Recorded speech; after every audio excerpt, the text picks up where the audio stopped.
tukaenda na Nyumbu, leo tumeenda Lulindi, sasa hivi tuko Newala mjini kwenye jimbo la kakaangu Mheshimiwa Rashid. Kwanza mbunge wenu anawasalimia sana, amenipigia simu, yuko kwenye vikao vya bunge, kwa hiyo amesema niwasalimie sana, yuko pamoja na nyie, na kwa sababu mimi dada yake niko hapa, hakuna litakaloharibika. Mheshimiwa Rashid oye! Sasa ndugu zangu, haya maendeleo uyaone, uongo jamani? Yaani upendo wa mtu hivi utauona kwa maneno au kwa matendo jamani? Leo mimi nikija hapa nikakwambia nakupenda, alafu hapa nitakupa wekundu wa Msimbazi, utachukua nini jamani? Wekundu wa Msimbazi, si ndivyo? Ndugu zangu, haya maendeleo uyaone kwa macho, usisimuliwe, isiwe story, si ndivyo? Hivi mnajisikiaje kuwa na shule kama hii?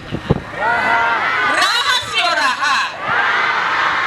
Ndugu zangu, tuko kwenye nyakati ambazo ni lazima tuyaishi maendeleo.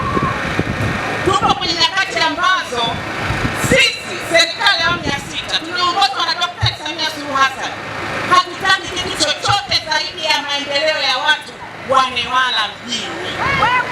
Kwa hiyo niwahakikishie mambo mazuri ambayo yamefanyika hapa kwenye shule ya sekondari Mtoli moja. Mheshimiwa Rais alijinadi kwa mambo mengi ya maendeleo. Sisi ambao ametuteua tumsaidie, tunakuja mpaka hapa Mtoli moja ili kwa pamoja tusherehekee utekelezaji wa mambo ambayo Daktari Samia Suluhu Hassan alitoa. Ndugu zangu, mimi natokea Ruvuma, mimi mtani wenu, natokea Ruvuma na natokea Mbinga vijijini. Tunatoka huko kote kuja hapa kuwathibitishia upendo wa dhati ambao serikali ya Daktari Samia Suluhu Hassan inayo kwa nyinyi ndugu zangu wa Newala mjini.